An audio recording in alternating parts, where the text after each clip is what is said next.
Поранешниот премиер Никола Груевски се изгуби со раскошот и луксусот. Се изгуби со 630 милиони евра за Скопје 2014. Се изгуби со Мерцедесот од 600.000 евра.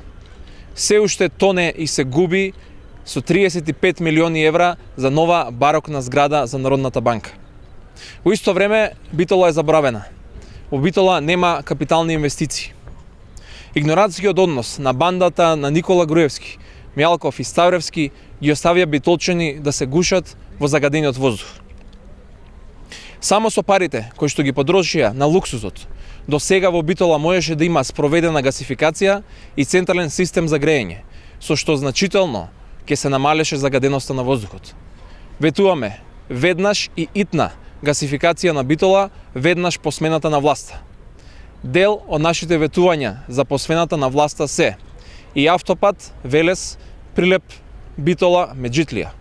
Ветуваме и нов клинички центар во Битола заедно со медицински факултет, како и конечна изградба на пречистителната станица.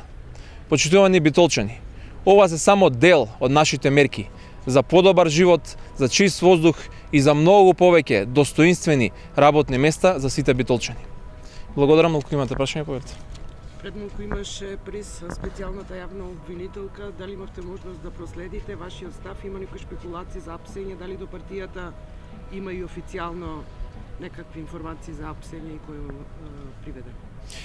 Информациите кои што ги поседуваме се само оние кои што се изнесени во јавноста од страна на специјалното јавно обвинителство. Специјалното јавно обвинителство, да подсетам, е орган, институција избрано со консензус на сите политички партии согласно договорот во Пржино. И не само ние, очекуваме сите политички партии во Македонија да ја дадат својата поддршка за овие активности на специјалното јавно обвинителство. Инаку, ние како СДСМ, не сега, секогаш се бориме за правда, правдата секогаш мора да победи, а сите оние кои што се огрешиле пред законот ќе мора да одговараат. Благодарам.